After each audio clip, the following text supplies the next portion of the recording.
이 시간에 함께 보실 말씀은 재판관기 4장 10절에서 16절까지를 보겠습니다. 이 시간에 4장 전체를 가지고 설교를 하겠지만요. 이 시간에 함께 읽을 본문은 10절에서 16절까지만 읽겠습니다.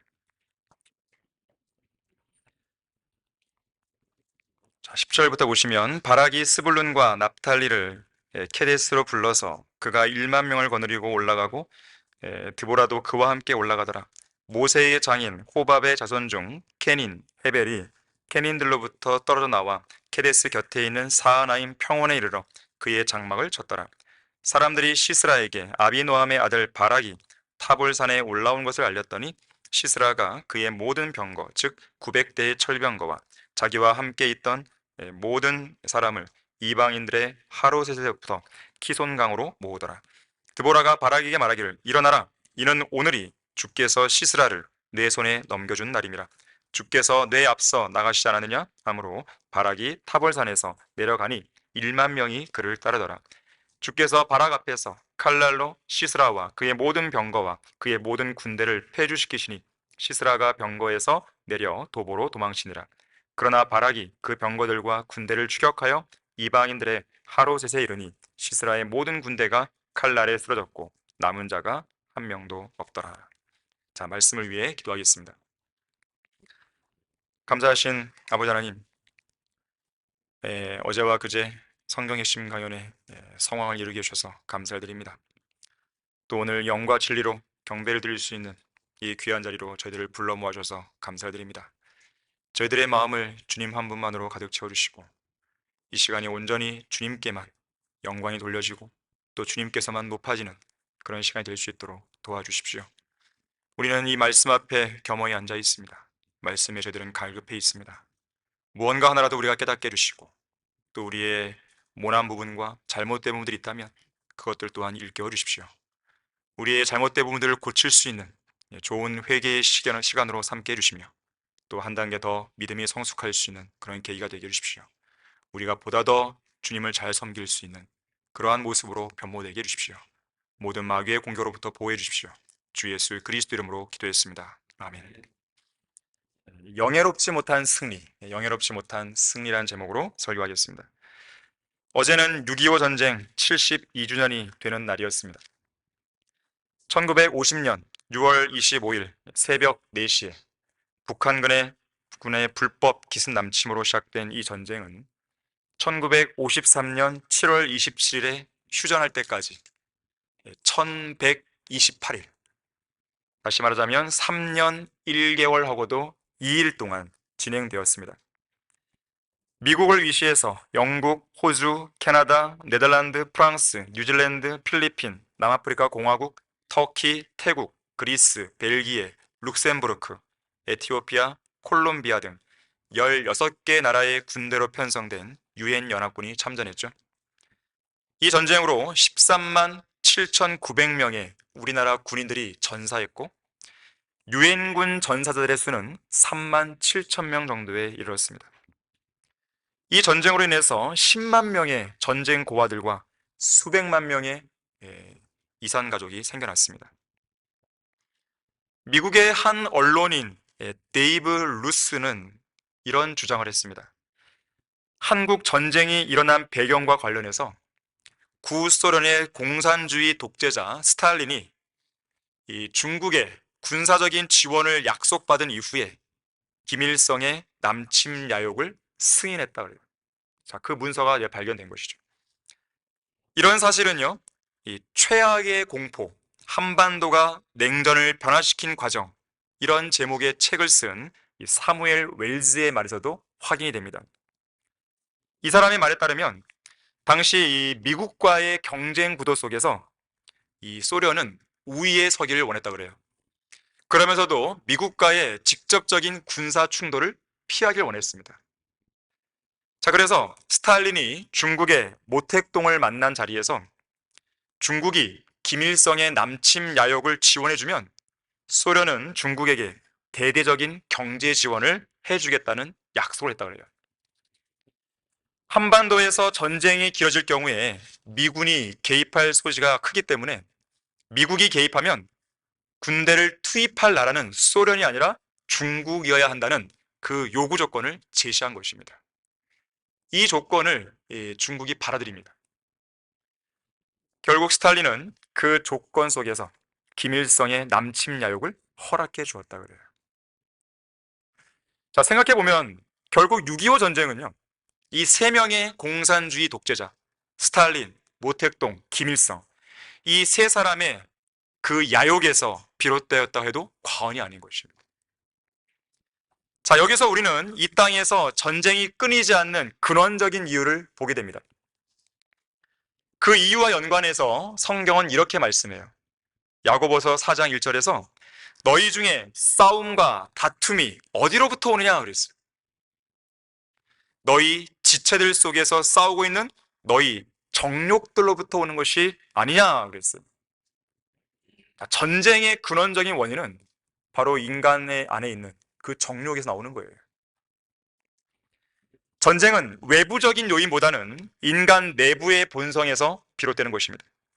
인간의 사악한 본성이 바뀌지 않는 한 전쟁은 사라지지 않아요. 전쟁은 인간의 생존 양식입니다. 인류가 걸어온 역사예요. 그래서 인류의 역사를 전쟁의 역사라고 말하는 거예요. 오늘날 러시아의 푸틴이나 북한의 김정은이 그들의 미친 짓을 멈추지 않는 이유도 바로 여기에 있습니다. 자, 그런데도 불구하고 문재인 전 대통령은 김정은에 대해서 아주 호평했죠.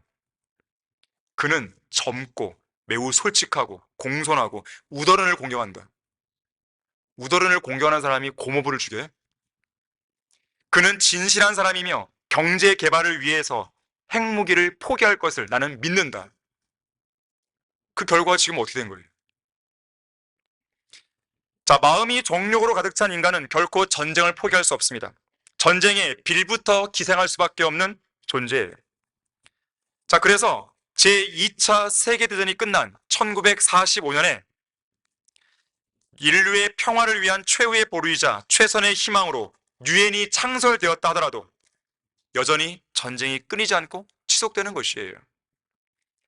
멀리 갈 것도 없죠. 유엔은 러시아의 우크라이나 침공을 막아내지 못했잖아요. 지난 2월 24일부터 오늘까지 122일 동안 지속되고 있는 이 전쟁을 끝낼 수 있는 해법을 찾지 못하고 있습니다. 일본의 언론인이자 일본의 작가인 히로세 다카시라는 사람이 있습니다. 히로세 다카시. 이 사람이 책 한 권을 썼는데 왜 인간은 전쟁을 하는가? 이 사람은 비록 구원받지 못한 사람이지만요, 핵심을 뚫고 있었어요. 왜 인간은 전쟁하는가? 이 사람은 이 책에서 1945년부터 1991년까지 해마다 매년 일어난 전쟁을 기록한 47장의 분쟁 지도를 그 책에 제시합니다.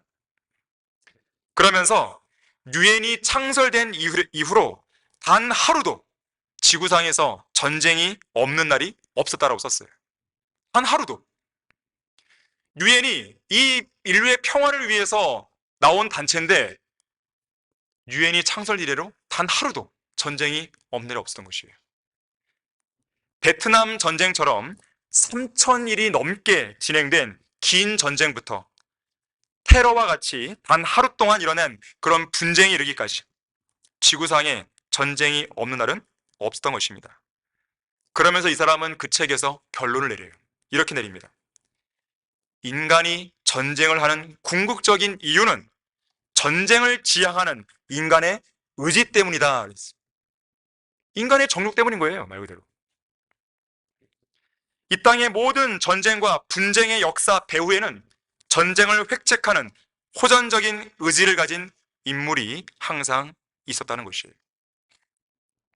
옛말에도 그런 말이 있죠. 주먹은 가깝고 법은 멀다. 법보다 주먹이 먼저 나오는 것이.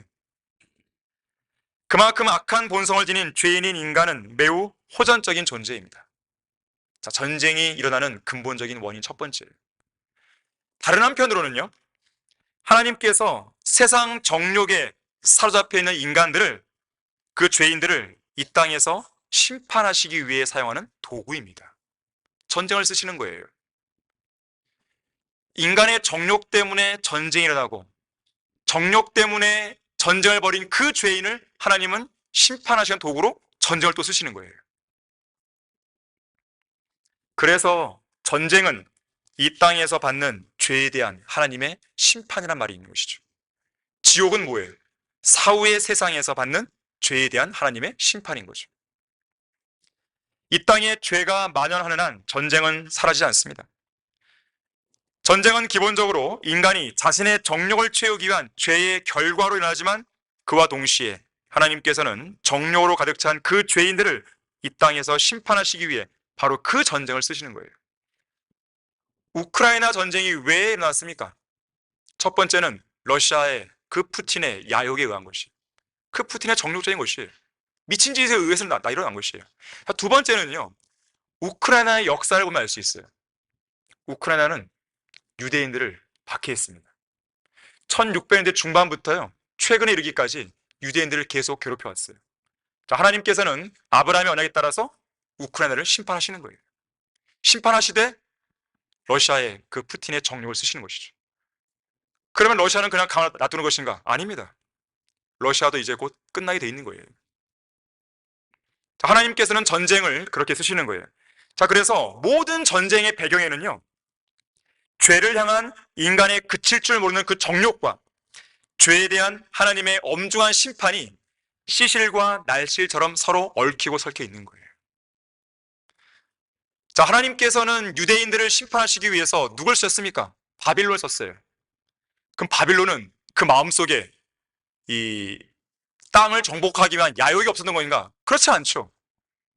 그들의 정욕이 있는 것이에요. 하나님께서는 모든 역사를 주관하시는 가운데 그 모든 것들을 쓰시고 계시는 것이죠. 자, 이러한 원리에 따라서 오늘 설교 본문인 재판관기 4장 역시나 범죄한 이스라엘 백성을 하나님께서 전쟁을 통해 심판하시는 내용이 나옵니다. 주님께서 하나님과 율법을 버리고 우상 숭배로 나아간 이스라엘을 가나안 왕 야빈의 손에 넘기신 거예요. 자, 그런데 그들의 압제 속에서 괴로워하던 이스라엘 백성은 하나님께 회개하고 부르짖습니다. 자, 그러자 주님께서는 납탈리 출신의 장수 바락을 들어서셔서 이스라엘을 침공하고 괴롭힌 가나안 왕 야빈과 시스라를 또 심판하시는 거예요. 전쟁을 통해서 이스라엘 심판하시고 이스라엘을 침공한 그 가나안을 전쟁을 통해 또 심판하시는 거예요. 자, 이것이 바로 전쟁입니다. 본문 16절에서는요, 바락이 그 병거들과 군대를 추격하여 이방인들의 하롯셋에 이르니 시스라의 모든 군대가 칼날에 쓰러졌고 남은 자가 한 명도 없었다고 말씀합니다. 그야말로 바락은 하나님의 능력에 힘입어서 위대한 승리를 이룬 것이죠. 자, 오늘 우리는 이 승리를 통해서 영적 전쟁에 관한 몇 가지 교훈들을 얻을 수 있어야 됩니다. 자, 하나님께서 바락을 통해 이루신 위대한 승리 속에서 배우는 교훈.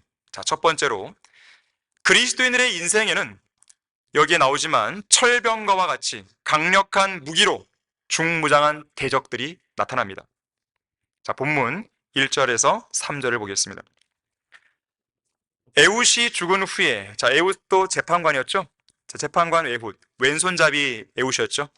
에훗이 죽은 후에 이스라엘 자손이 다시 주의 목전에서 악을 행하니 죄를 범했습니다. 자, 그러자 하나님께서는 그 죄를 심판하기 위해서, 응징하기 위해서 전쟁을 일으키시는 거예요. 주께서 하솔에서 다스리던 가나안 왕 야빈의 손에 그들을 파셨더라. 넘겨버리셨습니다. 그의 군대대장은 이방인들의 하롯셋에 거하는 시스라였는데 이스라엘 자손이 죽게 부르짖었으니 이는 그가 철병거 900대를 가졌으며 20년 동안 이스라엘 자손을 심히 압제하였습니다. 자, 철병거는 영적인 의미로 볼 때 그리스도인 각자가 쉽게 잘 이기지 못하는 어떤 무거운 죄들과 연관되어 있습니다. 다른 죄들은 잘 이기고 극복하는데 유독 특정한 죄들에 대해서는 잘 이기지 못해요. 그래서 그 죄들이 나타나기만 하면 왠지 마음이 쉽게 위축되어 버립니다. 항상 그 죄들의 무게로 인해서 마음이 짓눌려 버리는 거예요. 철병거에 짓눌리는 것입니다. 히브리서 12장 1절에서는 이것을 이렇게 표현합니다. 모든 무거운 것과 쉽게 애워싸는 죄다 그랬어요. 본문에 나오는 시스라는 가나안 왕 야빈의 군대 대장이었습니다. 900대의 철병거를 보유하고 있을 만큼 막강한 전력을 자랑하고 있어요. 철병거는 철로 만든 마차에 철제 바퀴를 단 거예요.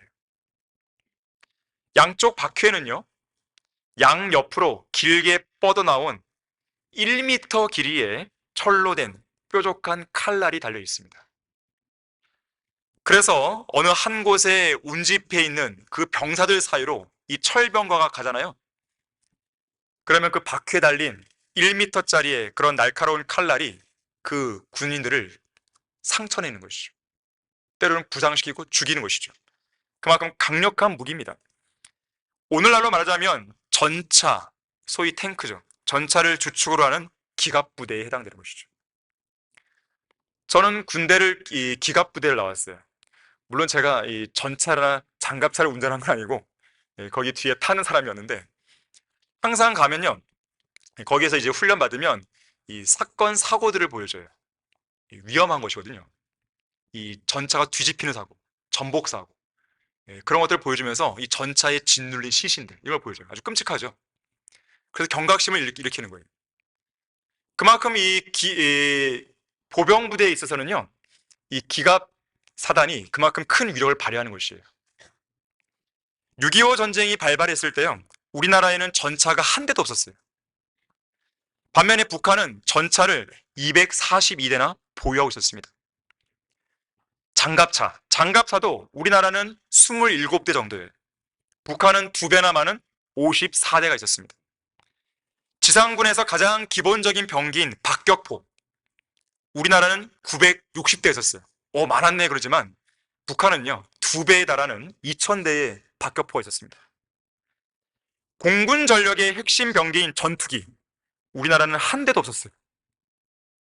북한은 이미 구소련에서 들여온 211대의 미그 15기와 미그 17기 전투기가 있었습니다. 시작부터 게임이 안 되는 거예요. 자, 그러다 보니까 3일 만에 서울이 함락돼 버립니다. 한 달 만에 우리 국군은 경상남도 낙동강 전선까지 밀리고 만 것이에요. 하나님께서 보호하지 않았다면요, 우리는 이렇게 예배를 드릴 수가 없는 거예요. 이 절체절명의 위기 속에서 총 한 번 제대로 잡아보지 못한 학도병과 소년병들이 학교에서 공부하던 연필을 내려놓습니다. 군번도 없이 전쟁터로 나가서 용감히 목숨을 바쳐 싸우게 됩니다. 단 한 번도 보지 못했던 전차를 파괴하기 위해서요, 죽을 걸 뻔히 알면서도 자신의 몸에다가 포탄과 휘발유병을 묻고 전차로 뛰어들었던 무명의 용사들이 있었습니다. 그렇게 목숨을 아끼지 않고 공산주의로부터 나라를 지키기 위해서 용감히 싸우다가 피 흘려 죽은 애국 선열들이 있었기에 오늘날 우리는 자유민주주의 토양 위에 굳게 서 있는 것이에요. 그러한 기반 속에서 우리는 예수 그리스도를 믿는 이 자유를 누리고 있는 것이죠. 만약에 공산화되었다면 안 되는 거예요. 당시에 미국에서는요, 에치스를 라인이라 그래갖고요, 우리는 한반도에 대해서 개입 안 한다 그랬었어요. 그 선언을 내린 거예요. 우리는 일본과 필리핀에 대해서만 우리는 관여하겠다. 그러한 것이 그대로 계속 갔다면요, 우리나라가 공산화되는 건 시간 문제였습니다. 그래도 현명한 지도자 이승만 대통령이 있었기 때문에요, 그 사람은 그래도, 그 대통령은 그래도 이 기독교인이잖아요. 그리스도인이잖아요. 그래서 공산주의의 그런 위험성을 잘 알고 있었습니다. 그래서 그 위기에서 벗어나기 위해서 미국과의 동맹을 체결하잖아요. 하나님께서 우리나라를 보호하신 거예요. 물론 이승만 대통령이 이후에 잘못한 것도 있지요. 하지만 그의 업적을 아무것도 아닌 양 해버리면 안 되는 거죠. 이승만 대통령을 하나님께서 쓰지 않았다면요, 우리나라는 공산화된 것이에요. 끝난 거예요. 자유라고 하는 것은 공짜로 주지 않습니다. 반드시 누군가의 피가 거기에 흘려져 있어요. 자유의 토양에는 반드시 누군가의 피가 흘려져 있습니다. 자, 이것은 영적인 원리에서도 발견돼요. 우리 그리스도인들이 현재 서 있는 이 자유는 하나님의 아들이신 예수님이 주신 자유입니다. 그분이 십자가에서 피를 흘려 죽으신 그 대가로 우리는 그 자유 안에 서 있는 거예요. 만일 아들이 너희를 자유롭게 하면 참으로 너희가 자유롭게 되리라 그랬어요. 예수님께서 인간의 몸을 입고 이 땅에 오신 목적이 뭐예요? 죽음의 세력을 가진 자, 마귀를 멸망시키는 것. 이게 첫 번째입니다. 두 번째는 죽음을 두려워하여 평생을 노예로 속박되어 있는 죄인들을 놓아주시는 거예요. 자유롭게 해주시는 것이죠. 해방을 선언한 것입니다. 그 일을 이루시기 위해서 십자가에서 피를 흘리신 거예요. 자, 어쨌든 재판관들의 시대에 이스라엘 백성들에게는 이 철병거가 큰 문제거리였어요. 이 철병거 문제는 여기에만 나오는 게 아닙니다. 여호수아 17장 16절에서는 에프라임 지파와 므낫세 지파가 철병거를 가진 카나안인들로 인해서 불평, 불만을 늘어놓습니다. 재판관기 1장 19절에서도 유다 지파가 이 철병거 때문에 골짜기에 거하는 카나안 거민들을 몰아내지 못했다고 이야기해요. 변명을 낸 것이죠. 하지만 이것은 진짜 문제라기보다는 패잔병들이 자신의 믿음 없음을 가리기 위해서 사용하는 변명거리에 불과합니다. 진짜 이유가 아니에요. 동서고금을 막론하고 항상 패배자들에게는 충분한 변명거리가 있었어요. 이것 때문에 졌어요. 저것 때문에 못했어요. 왜 전쟁에서 패할 수밖에 없었는지, 왜 하나님의 명령을 내가 온전히 시행할 수 없었는지, 왜 하나님께 온전히 순종하지 못하고 부분적으로만 순종할 수밖에 없었는지, 왜 아가왕을 내가 진멸시키지 못했는지, 변명거리들은 늘 차고 넘쳤습니다. 카데스 바네아 사건 때는 거인들이 문제였고, 사울 왕의 시대에는 골리앗이 골칫거리였고, 재판관들의 시대에는 철병거가 문제고, 오늘날 어떻습니까? 가족 때문에요. 건강 때문에요. 직장 때문에요. 스펙을 쌓아야 되는데 집 문제 때문에요. 부동산 문제가 걸려서, 주식 문제가 걸려서, 자동차 때문에요. 고난이 있더라고요. 박해가 있더라고요. 세상의 염려가 막 큽니다. 재물의 속임수, 여러 가지 현실적인 욕심들 등등을 문제거리로 내세우면서 이런 것들 때문에 내가 하나님을 섬기지 못했습니다. 이런 것 때문에 내가 진 겁니다. 이러한 변명을 늘어놓고 있는 것이죠. 하지만 이것은 자신에게 하나님을 신뢰하는 믿음이 없었다는 것을 보여줄 뿐이에요. 왜 그런지 아십니까? 똑같은 상황이었어요. 이런 동일한 문제들을 믿음으로 극복한 사람들이 있기 때문에 그런 거예요. 카데스 바네아 사건도 어땠습니까? 사람들이 막 거인들 때문에 난리였어요. 거인들이 보기에 우리는 메뚜기다. 큰일 났다. 하나님께서 우리를 죽이려고 하시는 거 아니냐? 그때 그런 불신과 의심을 뚫고 여호수아와 칼렙이 믿음으로 말하죠. 거인들은 우리의 밥이다. 하나님의 뜻이면 우리는 가서 승리할 수 있다고 말하는 것이죠. 사울 왕 때 어땠습니까? 이 사울 왕의 군대가 벌벌 떨었어요. 골리앗 앞에서 다 숨었습니다. 그때 다윗이 등장하죠. 전쟁은 하나님의 것이므로 골리앗을 우리 손에 넘겨줄 것이다. 다윗이 선언한 것이에요. 우리 다 같이 사무엘상 17장 45절 보겠습니다. 많은 사람들이 전체가 99% 이상이 두려워 떨고 있을 때 단 한 사람의 용기 있는 성도가 나선 것이에요. 믿음으로. 사무엘상 17장 45절에서 47절을 보세요. 그때 다윗이 그 필리스티안에게 말하길, 거인입니다. 골리앗입니다. 너는 칼과 창과 방패를 가지고 내게 오지만 나는 만군의 주의 이름, 즉 내가 모독한 이스라엘 군대의 하나님의 이름으로 내게 가노라. 오늘 주께서 너를 내 손에 넘겨주시리니 내가 너를 쳐서 내게서 머리를 취하리라. 내가 오늘 필리스티안들의 군대의 시체들을 공중의 새들과 땅의 들짐승들에게 주어 온 땅으로 이스라엘의 하나님이 계시다는 것을 알게 하리라. 또 이 온 무리는 주께서 칼과 창으로 구원하지 않으심을 알게 되리니 이는 전쟁이 주의 것이므로 그가 너희를 우리 손에 주실 것이기 때문이라 하니 그랬어요. 통쾌한 장면이에요. 통쾌한 장면이에요. 패색이 있었던 그 시대에 다윗이 그 믿음을 발휘함으로써 승리로 바꿔버린 거예요. 다윗이 골리앗을 이길 수 있었던 원인이 뭘까요? 단순히 하늘을 찌를 듯한 용기 때문이었겠습니까? 양을 치던 시절 사자와 곰을 맨손으로 때려잡은 그 경험 때문이었을까요? 단연간의 물매를 던져본 경험 때문이었을까요? 그렇다고 군대에서의 실전과 같은 훈련이나 경험이 있었던 것도 아닙니다. 오히려 다윗에게는요, 사울 왕이 빌려주려 했던 갑옷이며 투구며 칼이 익숙하지 않았어요. 다윗이 승리한 근본적인 원인은 하나님을 향한 믿음과 신뢰에서 나온 것이죠. 믿음이에요, 믿음. 다윗은 전쟁이 주의 것이라는 걸 알았어요. 전쟁이 주님의 것이라면 승리도 주님의 것이죠.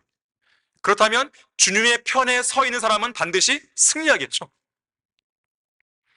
또한 다윗은요, 전쟁 무기는 칼이나 창이나 방패가 아님을 알았어요. 우리도 마찬가지입니다. 우리 그리스도인의 전쟁 무기는 육신적인 것이 아니에요. 하나님을 통하여 견고한 요새들을 무너뜨리는 능력입니다. 우리는 다윗처럼 주의 이름으로, 하나님의 이름으로 나가는 거예요. 예수 그리스도의 이름으로 마귀의 세력과 싸워 이기는 것이죠. 특히나 다윗은요, 위대한 승리를 통해서 이 이스라엘 땅에 하나님이 계시다는 것을 선포한 거예요. 그 말은 뭡니까? 야, 함부로 까불지 마. 내가 누구 편인데. 성경대로 믿는 교회를 대적하는 사람들이 있습니다. 여러분들은 믿음을 통해서요, 위대한 승리를 통해서 그들에게 선포하는 거예요. 까불지 말라고. 함부로 이 교회를 건들지 말라고. 함부로 성경대로 믿는 그리스도를 건들지 말라고. 우리는 믿음을 보임으로써 선포하는 거예요. 함부로 그들이 입을 놀리게 하시면 안 됩니다. 여러분들은 반드시 기억하셔야 돼요. 누군가가 진리에 대해서 폄훼한다. 바른 성경에 대해서 폄훼한다. 성경대로 믿고 시행하는 그리스도인들이나 이 교회에서 폄훼한다. 가만히 있지 마십시오. 치고받고 싸우란 말이 아닙니다. 믿음을 보이셔야 돼요. 용기를 보이셔야 돼요. 위축되지 마세요. 절대로.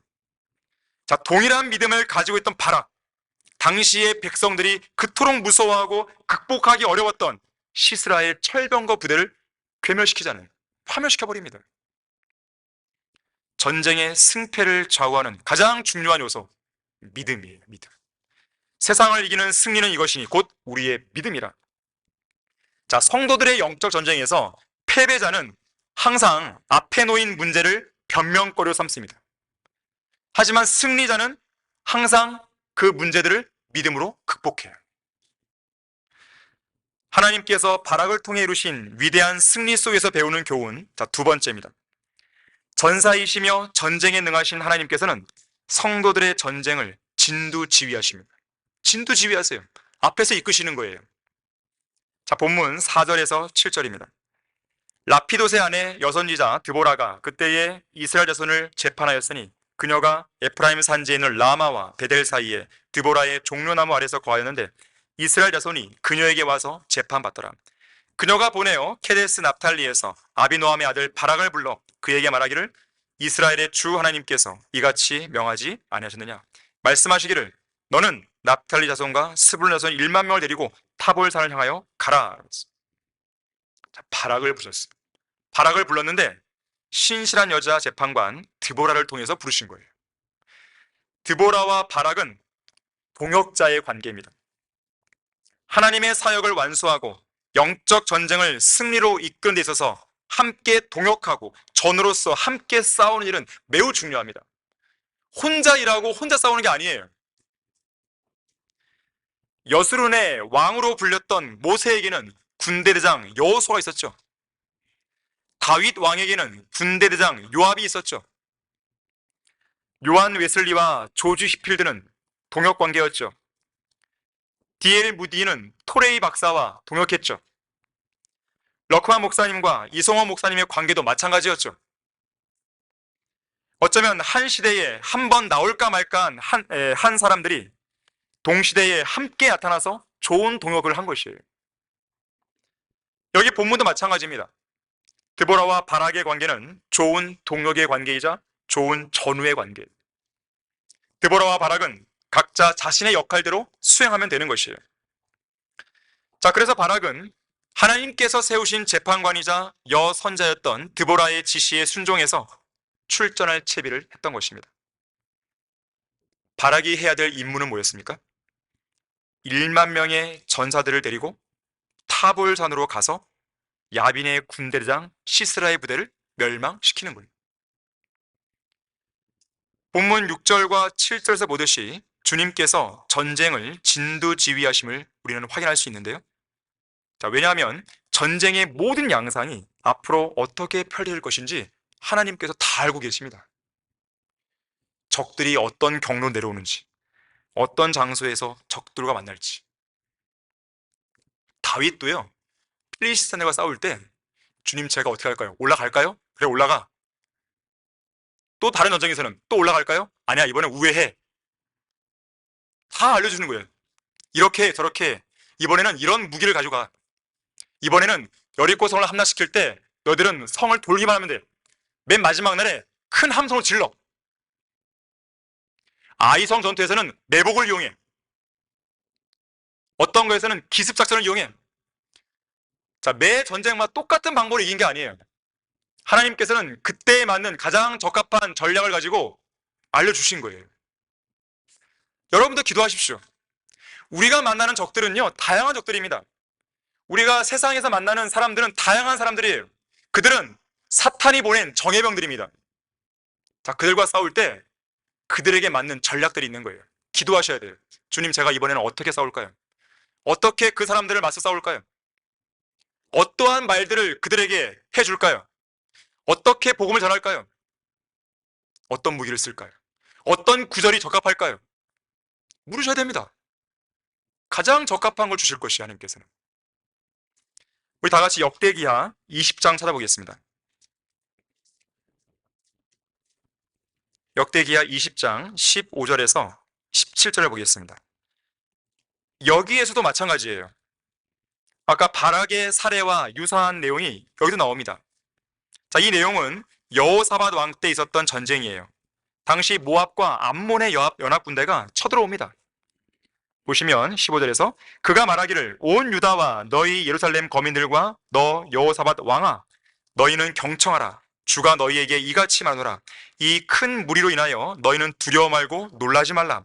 이는 싸움이 너희에게 속한 것이 아니라 하나님에게 속하였습니다. 자, 전쟁은 주의 것이라 했어요. 내일 너희는 그들을 향하여 내려가라. 보라, 그들이 시슬벼랑을 따라 올라올 것이요. 적들의 이동 경로를 알려주시는 거예요. 적들의 길목을 어딘지 알려주시는 거예요. 너희가 여루의 광야 앞 시내의 끝에서 그들을 만날 것이나 어디에서 만날지도 알려주시는 것이죠. 너희는 이 싸움에서 싸울 필요가 없으리라. 오 유다와 예루살렘아, 너희는 전열을 가다듬고 서서 너희와 함께하는 주의 구원을 보라. 두려워 말고 놀라지 말며 내일 그들을 향하여 나가라. 이는 주가 너희와 함께할 것임이라 하자 그랬어요. 자, 이 전쟁에서도 전쟁을 주관하시는 하나님께서는 당시의 전쟁 상황이 어떻게 전개될 것인지 자세하게 설명해 주고 있죠. 자, 물리적인 전쟁이든 영적인 전쟁이든 전사이시고 전쟁에 능하신 하나님께서는 적들의 모든 전략과 계략을 꿰뚫고 계십니다. 다윗은 이렇게 고백해요. 나의 힘이신 주를 송축하려다. 그가 내 손을 가르치시어 전쟁에 임하게 하시고 내 손가락을 가르치시어 싸우게 하신다라고 말씀하고 있어요. 주님은 군사 훈련 교관이, 우리는 주님의 군사들이죠. 우리는 군사로 뽑아주신 하나님, 온 우주에서 가장 훌륭한 훈련 교관으로부터 영적 전쟁에서 싸워 이기는 방법을 배워야 돼요. 훌륭한 교관이신 주님께서는 영적 전쟁을 위한 훈련 교범으로 성경을 주셨어요. 그래서 성경에는 전쟁 이야기로 가득 차 있는 거예요. 기회가 있을지 모르겠지만 전쟁에 관한 저는 책을 쓰고 싶어요. 그래서 성경에 나오는 이 전쟁들에서 우리가 배울 수 있는 영적 전쟁의 원리들을 뽑는 것이죠. 무궁무진합니다. 각종 무기와 각종 전략들이 진열되어 있어요. 다만 중요한 것은 이러한 무기를 언제 어디에서 적합한 상황에 쓸 것인가예요. 자, 그걸 잘 알려면 여러분들이 이 무기에 익숙해져야 돼요. 무기에 익숙해지려면 열심히 공부를 해야 되죠. 열심히 공부하고 열심히 이것을 적용하는 것이에요. 그러면서 실전 경험을 쌓는 것입니다. 실전 경험이 쌓이고 쌓이면 베테랑 군사가 되는 거예요. 역전의 용사들이 되는 것입니다. 활용해 보십시오. 여러분이 성경의 전쟁을 통해 배운 그런 전쟁의 승리의 원리들을 여러분의 영적 전쟁에 한번 써보십시오. 그럼 여러분들은 어디에도 내놔도 정말 용맹한 그런 군사가 될 수 있는 것이에요. 자, 이처럼 오늘 설교 본문 6절과 7절에서는 시스라와의 전쟁을 주관하시는 하나님께서 구체적으로 바락에게 이렇게 해라는 명령을 전달해 줍니다. 이 전쟁에서 누가 선두에 서서 참전해야 될지, 바로 너는, 그래서 너는 누구예요? 바락이죠. 너가 앞장서야 돼. 누구와 함께 갈지 납탈리 자손과 스불룬 자손을 데리고 가야 돼. 출정해야 될 병력도 알려줬죠. 몇 명인지. 몇 명이에요? 1만 명. 기드온에게는 300명이었어요. 아브라함에게는 318명의 사람들이 있었죠. 그 숫자가 있는 것이에요. 그때에 맞는 병력을 주시는 것이죠. 목적지는 어디예요? 타볼산. 타볼산으로 가라. 군인들에게는 이런 부분들이 되게 중요합니다. 누가 언제 어디로 누구와 몇 명 갈지 군인들에게 정말 중요한 명령들이에요. 정말 구체적이죠. 적들과 어디에 싸우는 것인가? 키송강이에요. 키송강. 타볼산은 집결지고 키송강은 이 격전지예요. 싸우는 곳이죠. 키손강은 무깃도로 들어가는 입구에 있습니다. 무깃도는 역사적으로 전쟁이 끊이지 않는 격전지 중에 하나였습니다. 한때 이곳을 점령했던 이집트의 투트모세 3세가 있었어요. 이 사람은 이렇게 말했어요. 무깃도를 차지하는 것이 1000개의 성읍을 점령하는 것에 맞먹는 효과가 있다 그랬어요. 그만큼 중요한 요충지인 거예요. 무깃도가. 1799년 이 지역에서 터키의 군대와 일전을 치렀던 나폴레옹, 이런 말을 했습니다. 전쟁을 위해서 무깃도보다 더 좋은 장소는 없다 그랬어요. 장차 이곳에서 어떤 일이 벌어집니까? 아마겟돈 전쟁이라는 것이죠. 이곳에서 주님께서는 2억의 군대를 진멸시키는 거예요. 그래서 바락이 시스라의 군대를 이곳에서 멸망시킨 것은 예수님의 아마겟돈 전쟁에서의 승리를 예표해 주는 거예요. 자, 가장 중요한 내용인 전쟁의 결과도 주님이 말씀하십니다. 시스라와 그의 중무장한 900대의 철병거를 너의 손, 바락의 손에 넘기겠다고 약속하신 거예요. 이보다 더 분명하고 확실한 상관의 명령이 있겠습니까? 자, 그런데 이 출정 명령서에는요, 철병거에 대항하여 싸울 무기라든지 전략이라든지 전술에 대한 언급이 없어요. 기습을 할 거냐, 매복을 할 거냐, 이 성읍을 돌 거냐, 없어요. 물론 백성들이 아무런 무기 없이 전장에 나가지는 않았겠죠. 나름대로 전략과 전술을 구상했을 수 있습니다. 자, 그러나 하나님께서는 그것에 관한 명령을 하달하실 필요가 없었어요. 자, 왜냐하면 서두에도 언급했듯이 전쟁의 승패를 좌우하는 것은 무기나 전략이 아니에요. 승리의 약속을 주신 하나님만을 신뢰하는 믿음이면 충분한 것입니다. 그래서 성경을 말하는 거예요. 너희는 이 싸움에서 싸울 필요가 없어. 내가 싸우는 거야. 내가 싸우는 거야. 철병거 내 앞에서는 아무것도 아니야. 그래서 6절에 보니까 이스라엘 주 하나님께서 이같이 명하지 아니하셨냐 그랬어요. 이 명령대로, 이 명령을 믿음으로 나가면 되는 것이죠. 하나님께서 바락을 통해 이루신 위대한 승리 속에서 배우는 교훈. 자, 세 번째입니다. 승리를 했어도요, 때로는 영예롭지 못한 승리가 있습니다. 하나님께서 전사로 부르신 장수, 이 바락은 최고 사령관이신 하나님으로부터 전쟁에 필요한 명령과 승리에 대한 약속도 하달받았어요. 하지만 믿음이 나약한 장수의 모습을 보이죠. 8절 보십시오. 바락이 그녀에게 말하기를 당신이 나와 함께 가면 내가 가리이다. 그러나 당신이 나와 함께 가지 않으면 나는 가지 않겠노라더라. 정말 이 모습을 볼 때마다요, 제가 더 부끄러워지는 것 같아요. 항상 정말 바락의 그 모습이 그럴 수밖에 없었을까, 너무 아쉽기도 하고요, 안타깝기도 하는 것이죠. 자, 그런데 이러한 모습이 오늘날 믿음의 군사들에게도 나타나고 있다는 것이에요. 드보라가 함께 출정을 해야만 전쟁에 나가겠다. 출전 안 하면 나는 그냥 집에 있겠다는 말이잖아요. 자, 이것은 이스라엘을 위해 싸우시는 위대하신 하나님을 온전히 신뢰하지 않는 모습입니다. 자신과 똑같이 하나님의 명령을 수행하고 있는 여인 한 사람을 지금 신뢰하고 있는 거예요. 사람을 신뢰하는 것이죠. 자, 하나님께서 전쟁에서 나가 싸우라고 명령하신 대상은 드보라가 아닙니다. 바락이죠. 시스라와 병거들을 넘겨주겠다고 약속하신 대상도 드보라의 손이 아니죠. 바락의 손이죠. 하지만 바락은 자기에게 명령하시는 하나님을 신뢰하지 못했습니다. 결국 전쟁에서 위대한 승리를 거두지만 위대한 전공을 세우지만 승리의 영예가 바락에게 돌아가지 않아요. 보통 전쟁에서 승리의 영예는 누구에게 주어집니까? 적장을 죽여야 되죠. 적장의 목을 베버려야 되죠. 아무리 많은 전공을 세우고 많은 병사들을 죽였다 하더라도요, 적장을 죽인 것만 못하죠. 그런데 적장이 누구에게 죽어요? 평범한 한 여인의 손에 죽습니다. 야엘이죠. 9절 보세요. 그녀가 말하기를 내가 반드시 너와 함께 가리라. 자, 가긴 가겠다만 그렇지만 내가 취한 여정이 너의 영예는 되지 아니하리니 이는 주께서 시스라를 여인의 손에 파실 것임이라고. 드보라가 일어나서 바락과 함께 케데스로 가니라. 자, 여러분에게도요, 하나님이 주신 명령이 있습니다. 자, 교회에 주신 명령도 있지만 여러분 각자 개별적으로 주신 명령도 있어요. 너는 누구누구에 가서 복음을 전해야 돼. 다른 사람이 아니야. 바로 너야, 너. 너는 누구누구에 가서 진리를 전파해. 너는 지금 일어나서 영적 전쟁을 수행해야 돼.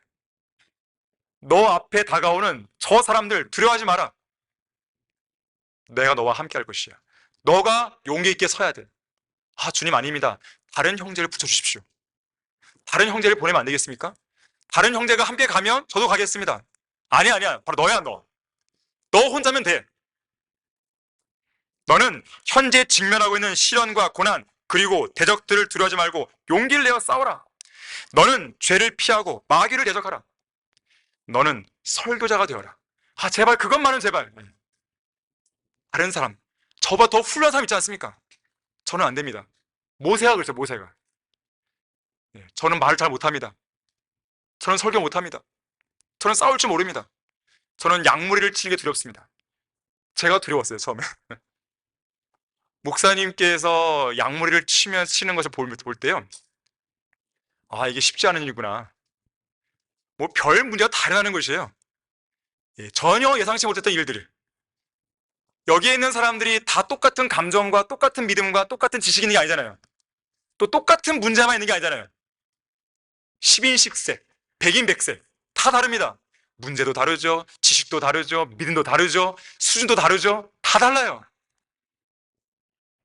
자, 그들을 함께 이끌고 가는 것이 쉽지가 않았던 거예요. 저는 그 모습을 봤고, 또 모세가 광야에서 백성을 이끌잖아요. 그 백성들이 정말 순종 잘하는 백성들인가요? 틈만 나면 불평하잖아요. 이것 때문에 불평, 저것 때문에 불평. 한 번은 모세가 저를 죽여주십시오. 죽여주십시오. 도저히 안 되겠습니다. 죽여주십시오. 그 정도예요. 저는 그래서 이 교회를 만든다는 것은 생각을 못했어요. 전혀. 저는 싫습니다. 주님, 저는 싫습니다. 제가 성경을 가르치는 걸 할 수 있는데 교회를 만드는 거 싫습니다. 근데 지금 하고 있어요. 하나님의 명령이 여러분에게 주어집니다. 여러분 자신을 보지 마세요. 하나님을 보세요. 여러분 자신을 보기 전에 하나님께서 어떤 분이신지를 생각하세요. 그래야 여러분이 주님을 섬길 수 있습니다. 그래야 여러분이 영적 전쟁에 승리할 수 있어요. 당연히 나를 보면 못하죠. 어떻게 해요? 못하죠. 어떻게 할 수 있겠어요? 하지만 주님을 신뢰할 때 그 무엇인지 할 수 있다는 것을 여러분들이 경험할 수 있어야 돼요. 그게 바로 실전 경험이에요. 그러한 경험이 쌓이잖아요. 자신감이 붙습니다. 담대함이 생기는 거예요. 아, 그렇지. 이번에도 주님이 함께 하실 거야. 전에도 함께 하셨는데 이번엔 못 하실 이유가 없지. 내가 이번에도 나가는 거야. 구령할 때 경험해 보시잖아요. 어느 날은 구령하러 나갈 때 처음에 자신이 없어요. 마음이 연약해집니다. 오늘 쉴까? 그런데 나가보세요. 열매가 생기고 담대해지고 용기가 생기고 그러잖아요. 어제 함께 하셨던 구령 현장에 오늘도 그 현장에 함께 하시는 것이죠. 하나님의 뜻과 명령을 수행하는 데 있어서는요, 노후가 없습니다. 예나 아니요, 이것도 없어요. 오직 예만 있는 것입니다. 예수님께서 이미 보여주셨어요. 예수님께서는 겟세마네 동산에서 가능하시거든 진노의 잔을 내게서 옮겨달라고 하셨지만 진노의 잔을 받으시는 것이 아버지 하나님의 뜻임을 아셨기 때문에 그 기도를 그만 철회하신 것이죠. 그리고 아버지의 뜻대로 해 주십시오라고 했어요. 자, 주님께서는 십자가에 달려 죽으시고 부활하시고 승천하실 때까지 항상 그분 안에는 예만 있었습니다. 우리도 마찬가지예요. 조건 달지 마십시오. 만약에 주님께서 여러분들에게 어떤 명령을 하셨다면 조건을 달지 마세요. 저는 이것만 해주면 하겠다. 조건 달지 마십시오. 드보라가 함께 가면 하겠습니다. 어떤 형제가 함께 가면 제가 선교사로 가겠습니다. 제가 어떤 형제가 함께 하면 거리 설교 제가 하겠습니다.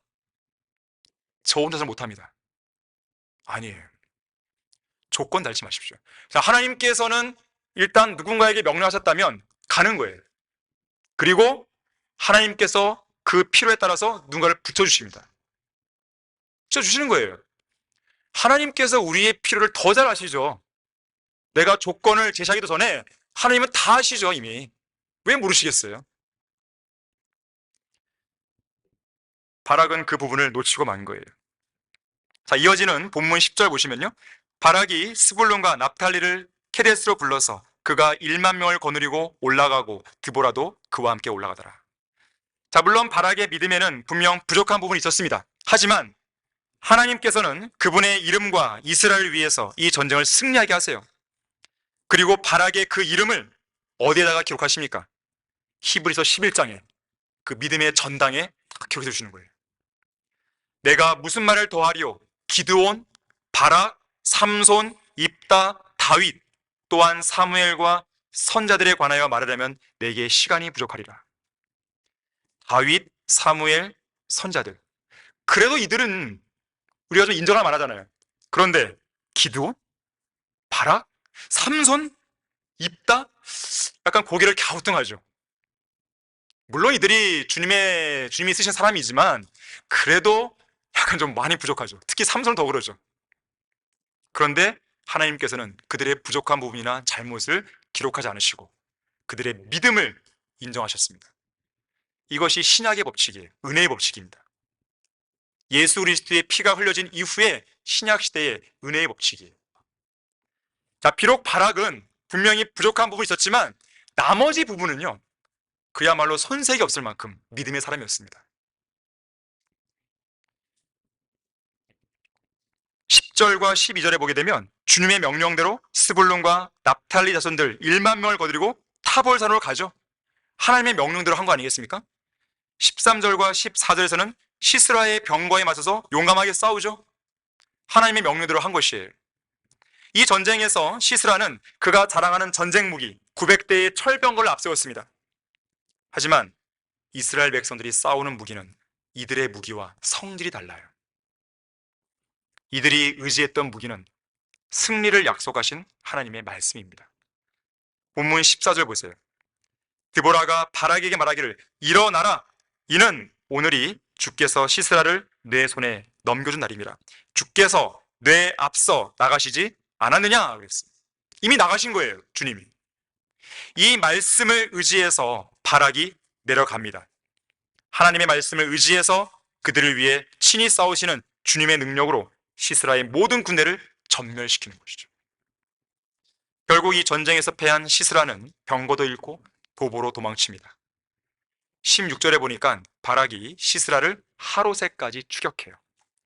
하로셋은 시스라의 부대가 주둔했던 본거지입니다. 바로 이곳에서 그의 모든 군대가 전멸되는 것이죠. 자, 결론적으로 모든 부하들을 잃고 혼자서만 간신히 살아남은 시스라는 켄인 헤벨의 아내 야엘의 장막으로 피신합니다. 자, 왜냐하면 본문 11절 12절을 보니까 이 켄인들은 모세의 장인 호밥의 자손들이죠. 이들은 하솔왕 야빈의 앞잡이 노릇을 했던 사람들입니다. 자, 그래서 시스라는 이곳으로 피신하면 보호를 받을 수 있겠지, 그 생각을 한 거예요. 하지만 그의 기대와는 반대로 시스라는 이곳에서 최후를 맞습니다. 20절 보시면 시스라는 야엘에게 누가 자기를 찾거든 없다고 거짓말을 당부하죠. 그리고 너무 피곤해서 깊은 잠에 듭니다. 하지만 이 잠은 이 사람의 인생의 마지막 잠이 된 것이죠. 육신의 잠이 육신의 죽음으로 이어진 것입니다. 시스라는 치열한 전쟁과 패전이라는 이 치욕 속에서 어리석게도 방심하고 말았습니다. 장수로서 다시 출전할 수 있는 재기의 기회조차 놓치고 만 것이죠. 야엘이 망치로 장막의 못을 시스라의 머리에, 관자놀이에 박아서 그를 죽인 것이. 자, 21절 보세요. 헤벨의 아내 야엘이 장막의 못을 갖고 그녀의 손에 망치를 들고 가만히 그에게 들어가서 그 못을 관자놀이에 대고 박아 땅에 꽂으니 이는 그가 쉬 잠들어 있었으며 피곤하였습니다. 이에 그가 죽으니라. 자, 못은 성경에서 말씀을 상징하죠. 원수인 마귀를 대적할 수 있는 강력한 무기가 진리의 말씀인 성경임을 보여줍니다. 자, 그런데 바락이 22절에서 시스라를 추격하다가 뒤늦게 야엘의 집에 도착합니다. 하지만 그가 발견한 것은 연약한 여인의 손에 죽은 시스라의 싸늘한 시체였습니다. 바락은 생각했겠죠. 전쟁의 승리의 영예가 여인에게 돌아갈 것이다. 이 경고를 기억했을 것이요. 그리고 후회했을 것입니다. 자, 진정한 승리는 영예와 더불어 얻는 승리임을 결코 잊어서는 안 됩니다. 마지막으로 백전노장 피터 러크만 목사님의 권면을 여러분에게 인용해드리면서 설교를 마칠까 합니다. 이렇게 말했어요. 그리스도인의 삶은 전쟁 그 자체입니다. 우리 각자의 문제들과 죄들을 대항해서 싸우는 전쟁입니다. 세상과 마귀, 그리고 우리의 육신을 대적해서 싸우는 전쟁인 것입니다. 밥 존스 시니어 목사는 자주 믿음의 싸움이 이 세상의 모든 전쟁보다 더 잔혹하다고 말했습니다. 솔직히 군인 집안의 출신이었던 나는 그 말에 코웃음 쳤습니다. 그러나 그가 옳았습니다. 오히려 믿음의 싸움이 여러 측면에서 더 잔혹하고 더 오래 지속됩니다. 아침에도, 점심에도, 저녁에도 이 전쟁은 계속됩니다. 몇 주 또는 몇 개월을 넘어서 몇십 년 동안 지속되기도 합니다. 그래서 바울은 믿음의 선한 싸움을 싸우라고 했습니다. 여러분은 어떻게 전투를 수행하고 있습니까? 적을 마주보며 용감히 싸우고 있습니까? 여러분은 어떻게 끝까지 싸울 것입니까? 적을 마주하며 싸우다가 죽을 것입니까? 아니면 포기한 채 총은 한 발도 쏘지 않고 목숨을 구하기 위해 주랭랑을 칠 것입니까? 이제 곧 예수 그리스도께서 공중으로 오시는 날, 여러분 모두가 대적들을 정면으로 응시하는 가운데 젖먹던 힘을 다해 주님의 능력으로 용감하게 싸우고 있는 모습으로 주님께 발견되기를 바랍니다. 자, 그날의 영예로운 승리자로서 우리 모두가 주님 앞에 설 수 있기를 바라는 것입니다. 다 같이 기도하겠습니다. 감사하신 아버지 하나님, 저희들에게 영적 전쟁에 관한 실체와 또 승리의 원리들을 다시 한번 우리 안에 각인시켜 주셔서 감사드립니다. 우리는 영적 전쟁에 관한 설교들을 정기적으로 들어야 됩니다.